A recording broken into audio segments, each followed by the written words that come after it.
It feels like my vagina needs to sneeze. I don't know, I love the cups.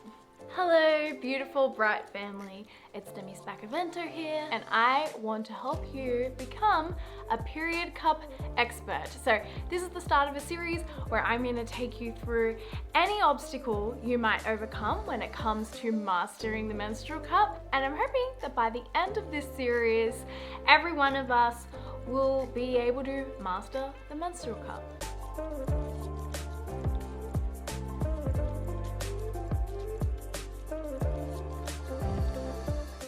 So my name is Demi and I am the founder of Bright Girl Health. I'm a teacher and a menstrual health educator, and I run presentations in schools to teach teens all about periods, and I also do YouTube videos and Instagrams to help you have the best period possible. I have been using a menstrual cup for around 2 years now, and it is my absolute favorite weapon of choice when it comes to managing my period.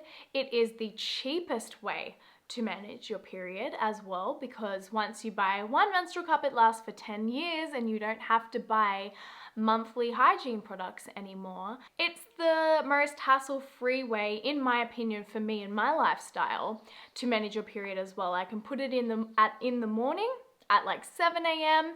and then go the entire day of work or whatever it is, and then not have to think about my period at all, and then I can take it out at like 7 p.m. And empty the cup, put it back in, and it's just such an easy way to manage your period. Now, at the top of this, I want to acknowledge that these aren't going to suit everyone. Everyone's body is different and everyone has different needs, whether it be because of the shape of our body, maybe it's a disability that might make this a really great choice, or it might be a different kind of disability that makes this not really ideal for somebody else. It could be a personal preference thing. Maybe someone's really comfortable with tampons and wants to make the jump to the cup, and then maybe other people get really confronted by the idea of putting something inside them. No one has to use a cup if they don't want to. You need to choose what feels right for you and what feels comfortable for you. But the more we know about the different options that we have, the more choice we have to manage our period in a way that suits us best, in a way that means our period has the least amount of impact on our life, and in a way that makes us feel comfortable and happy. And there's probably other people in other situations that I haven't mentioned that would mean that the cup is either really great for them or not so great for them. I'm gonna take you through in a series of different videos, start to finish, how to pick your cup, how to insert it, how to clean it, how to take it out, how to really master some of the obstacles. And so this might end up being like a 5-part series. I'm not really sure at this point, but this video is all about choosing the right cup for you and then how to insert it. So if you already have a cup, you can skip the video to like this time here, but right now I'm going to talk to you about how to choose your cup. Now, when you're choosing a cup, you're looking at a few different things. You're looking at the size. So I have here a small and a regular in the Saalt cup. So this is the Saalt cup packaging. It is my favorite cup, but there are other brands as well. And if the brand has multiple sizes, great. And then maybe they'll only have one size and you can compare that size to other brands. When it comes to size, so a larger one versus a smaller one, you might choose the larger one if you've got a heavier flow. You might choose the smaller one if you've got a lighter flow. You might also choose the smaller one if you have a lower cervix. However, I have a lower cervix and I still like using the larger one. Sometimes with choosing a cup, you might find that you buy one, you try it out, and you're like, oh, I wish it was a little bit smaller, and then you might want to buy a smaller one as well. Sometimes it can be a little bit of trial and error, and it can be expensive to buy multiple different cups just to try them out. But if you do find your perfect match, once you've got it, it lasts 10 years and it's still going to be cheaper long term if you buy 2 cups or 3 cups to try them out, rather than if you were buying pads and tampons every single month. So really take the time to try and find the cup that suits you the best. The next thing you're looking at when choosing a cup is the firmness. So the Saalt cup have two different firmnesses. This is the regular firmness, and the silicone that it's made of is just a little bit less flexible than their soft cup. The soft cup has more flexible silicone. The harder or firmer cups might apply a little bit more pressure to your bladder. So if you have used a cup in the past, some people say that, oh, it feels like they need to pee when they're wearing a cup, or it makes it harder to pee when they're wearing a cup. So a softer cup usually will prevent that feeling or decrease that feeling. Another thing about softer cups is that they can feel a little bit more comfortable. That doesn't mean that softer cups are better. With the firmer cups, if it's not disturbing someone's bladder or urethra, they can actually pop open easier. I don't find too much difference in the way that my soft and my firm pop open once they're inside. So once they're inside, they have to pop open. You want it to pop open easily. Some people say that the softer cups, the ones that are less firm, actually they find it a little bit harder for those to pop open. So that's just something to keep in mind. And then the third thing that you're looking for when choosing a cup is the shape. So each brand will have a slightly different shape of cup. And for your anatomy, you may not notice a huge difference in different shapes, but everyone's anatomy is different, right? Everyone's vaginal canal is a different shape, a different length, maybe on a different angle. And so choosing a cup with a particular shape can make it so that the cup feels more comfortable for you when you're wearing it. With the shape of the cup, one example for why it's important to look at the shape of the cup is that some menstrual cups might be shorter or longer just naturally. So some might be short and fat, other cups might be a little bit more narrow and wide. And so maybe if you're someone who has a lower cervix, you might not opt for a narrower, skinnier, taller cup, because that's not going to be conducive with the shape of your anatomy. So what you can do if you don't already know where your cervix is insert one finger into the vagina if you're comfortable to, and then you're feeling around for your cervix, and it kind of feels like the tip of your nose. Now, the cervix changes positions throughout the menstrual cycle, so when you're ovulating, it's higher, and when you're near menstruation, it's lower. But if you're finding that you have a particularly low cervix, you might opt for a shorter cup. Now, you can still get the large size in a cup that is just a different, more of a shorter, fatter shape rather than a skinnier, taller shape, if that makes sense. Does that make sense? Other things you can look at when choosing a cup is if it has a longer or shorter stem, if it has grip rings around the bottom.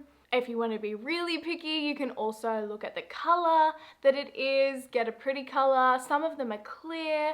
The ones that are darker colors usually show staining yet less.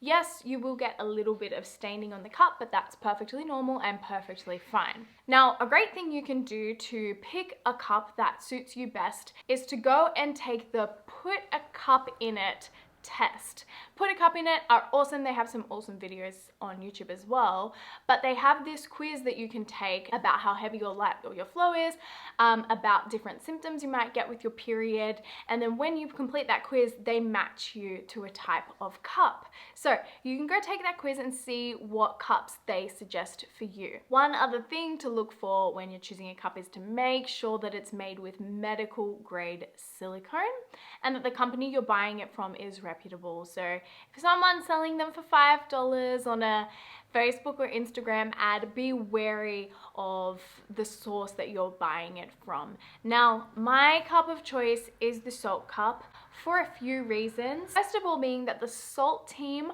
are incredible. They're so kind and lovely and nice, and they are there on the Saalt Cup Academy Facebook group page, which is 10,000 plus members, to support you with any cup problem, obstacle, concern that you might have. So when you get the Saalt cup or even if you don't buy it, you can access that Facebook page for so much support from so many people. Like any question you have, someone's probably already asked it on that Facebook page, and there's multiple people just replying to those questions or concerns. And so you don't feel alone and you get your questions answered. And then the other thing is, I love what Saalt stand for. I love their mission, and I really love the shape of their cup, and the cup works for me. So that's my weapon of choice.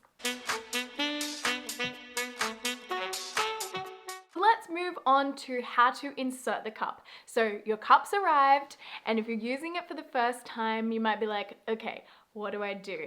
The beautiful thing about cups is that you can do a dry run, or you can use a cup even if you don't have your period. So you can practice inserting it on a day where you're not bleeding, so that it's not as messy.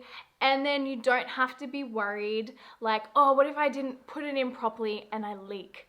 Now here's the thing, a lot of us are at home at the moment because of the current world circumstances. So if you do have your period and you try this out for the very first time and you leak, you're not risking having an accident while you're out and about. So now is the perfect time to try a cup, especially because pads and tampons are flying off the shelves, and if you've got a cup, you don't need to worry about that. So the first thing you want to do when you grab your cup is to clean it. So what you can do is boil it in hot water. So on the stove, I just grab my saucepan, get the water boiling. I put it inside a whisk, but you can also use different kitchen tools, and you can also just use tongs to make sure it doesn't touch the bottom. If it touches the bottom, it can melt and the shape can be ruined, or you can burn a hole in it. So don't let it touch the bottom, which is why people often use a whisk. And you can boil it and sanitize it in there, and then you can just wash it with some gentle soap as well.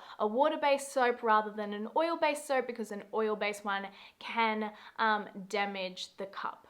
Once you've cleaned your cup, then you want to practice folding the cup so the cup doesn't get inserted like that. It gets folded up nice and small so that the tip of it really is only about the size of a tampon anyway, maybe a little bit bigger. You want to practice your folds. A couple of folds you can do includes the 7 fold. So you fold it down and it makes the shape of a 7. The other fold you can do is a punch down fold, where you just grab the side and you push down and it creates a little circular shape at the top. And then another fold you can do that's quite easy to do is the C folds. Now practice the folds, and then when you come to inserting it, you can insert it using different folds each time to see which helps you the best. One reason you might choose one fold over the other is because of the size that the tip becomes. So if it becomes smaller and that makes you feel more comfortable when inserting it, then you can go for a fold that's a bit smaller at the tip. For instance, the C fold is really easy to fold up, but it's not very small at the tip. On the other hand, the punch down fold, or the 7 fold, that's the 7 fold, it becomes a little bit smaller at the tip where you'll be inserting it. The other reason you might choose one fold over another fold is because of how it pops open once it's inside. So I'm going to do the 7 fold for you because it's actually my favorite. And one of the reasons the 7 fold is my favorite is because once it's in, so I insert it and it's like that, for me, it pops open very easily. I was originally using the punch down fold, which is like that, but I found that once it was inside, the punch down fold for me wasn't popping open as easily. It just took a bit of maneuvering for me to get it open. Now there are more folds than just the 3 that I showed you, and you can Google them, but those are 3 of the most popular folds. So once you've practiced your folds, it's time to jump on the toilet or in the shower or near the bathtub and practice inserting your cup. Now, where do you insert your cup and in what position? Some people say they like to try it in the shower. They like to try it in a squatting position in the shower. Some people say they prefer it on the toilet. Some people like to put one leg up on the bathtub. When I first tried, I tried in the shower, squatting, because that's what people said makes it easier. I didn't find it easier. I found it far easier just sitting on the toilet like you would insert a tampon. But if you're having difficulty in any given position, you could try a different position to help make it easier. And eventually you'd want to be able to do it on the toilet so it's a nice smooth process and you can just change it when you're going to the bathroom. Now, the really important thing when you go to insert it is to relax. Take a deep breath, take a big belly breath, and just relax, because when we're not relaxed, our muscles can tense. And what our vaginal muscles can do is actually contract and make it harder for us to insert the cup. So try to relax. Don't think of this as something that is an all or nothing kind of thing. So some people put a lot of pressure on themselves to get it right the first time. It is okay if you don't get this right the first time. It's okay if this goes in about 1 centimeter and then you go, no, I can't do it. And then you try again tomorrow. That is okay. It's not all or nothing. As long as you're trying and you're making progress, that's awesome, and you'll get there eventually. So relax, don't put pressure on yourself. You can use a little bit of lube to make it easier for your first try. But what you do, you're there, you're relaxed, you're sitting on the toilet, wherever you are, you choose your fold. So for me, I would do the 7-fold. And then you insert it similar to a tampon. Now, don't be afraid to use your fingers, and you will have to use your fingers to get the best seal on the cup to make sure that you don't have any leaks.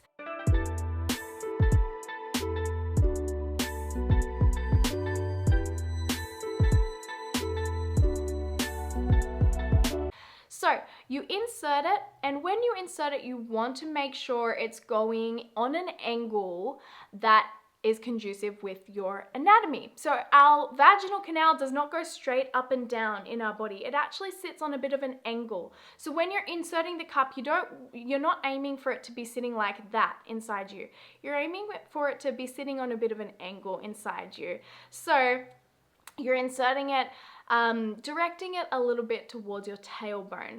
Now, once it's in, you kind of let go with your fingers and it should pop open, but it doesn't always perfectly pop open like that. Sometimes it might have a section that still isn't fully popped open. Now, you need it to pop open fully in order for it to seal to the wall of your vagina, which sounds a little bit aggressive, but you should not feel it whatsoever if it's inserted properly. So if it pops open, you won't have any leaks as long as it's not getting too full. Once it's in, you can insert one finger and just move your finger around the outside of the cup to try and feel for any places where it might be sunken in or not completely popped open.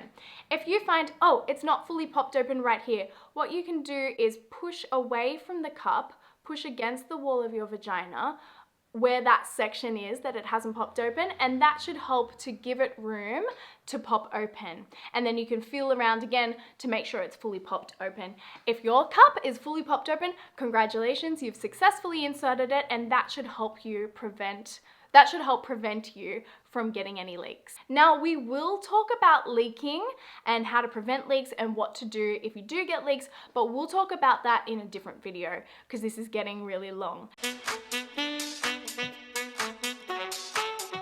Now, once your cup is inserted, you can go about your day. Now, the very first time I put my cup in, I got up off the toilet, I walked into my bedroom and I said to my husband, "It feels like my vagina needs to sneeze." You know when you kind of like get food caught up in your nose, like maybe you eat it and then you laugh and the food kind of goes up into your nose from your throat and you feel like you need to sneeze it out? That's what it felt like, but with my vagina. Now, I think that the reason for that is that I didn't have my cup on the right angle. So if your cup is on the right angle and inserted properly and it's the right shape for you, then you should not be able to feel it. Now when I wear my cup, I don't feel it. Sometimes I forget that I even have my period altogether. Sometimes I forget I'm even wearing it. And it's okay if you don't get there for a few weeks, a few months, a few cycles. It's okay if it's not completely comfortable at first. If it's not comfortable, it could either be that you haven't inserted it properly or it's not the right size or shape for you. So if you do feel like it's uncomfortable, you can take it out and reinsert it, try a different angle.